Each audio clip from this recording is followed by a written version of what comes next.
I would say, Bob was one of those celebrities who, wasn't all that invested in getting to know me. I don't know if he would have been able to tell you my name at the end of the night.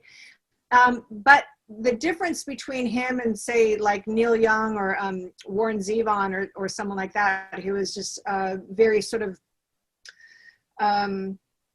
center stage, a little touch of narcissism, that Bob wasn't like that. I didn't get that impression. I got the impression that Bob was just a little uncomfortable being in a crowded restaurant, probably because, he was somebody who had a lot of, constant press and fans on him all the time.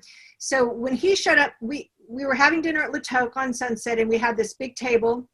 And when he and Debbie Gold showed up, who was his manager, I guess, or producer, I forget now, he kept kind of looking around, he just wanted the lay of the land, making sure nobody was going to like come up to him or whatever. I believe we were introduced, I think, but I don't have a memory of it, so I didn't mention in the book whether or not we were introduced. But I was talking to Danny Aykroyd, and I was getting quite a buzz on. I was drinking a lot of champagne. Yeah. I was having a fantastic time. But Danny and I were deep in conversation, or I was deep in conversation. He was deeply allowing me to. He was very graciously allowing me to be very patient. Yeah, he was. I was amusing him. He definitely had an amused look on his face, because I was, just very drunk and very, very serious about this topic. You know what's funny though? If you hear Dan Aykroyd talk now about aliens and the crystal skull, probably anyone has the reverse interaction. Now he's you in that situation to anyone he's talking about, like aliens and stuff with. Oh boy, I'm gonna have to Google that. I don't think we will ever have a formal relationship, a formal contact with any alien species out there, especially after 9/11.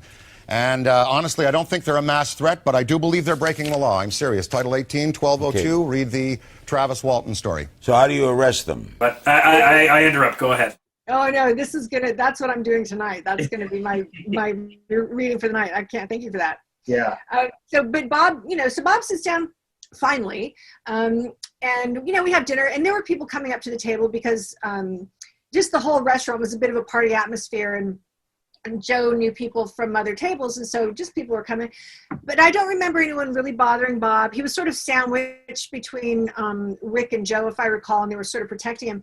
And he never did seem to kind of get too social or chatty or anything, but he seemed to relax a little bit. And then all of a sudden it was midnight or approaching midnight. So the whole staff like ushers the entire restaurant out to the street on Sunset to sing Old Lang Syne.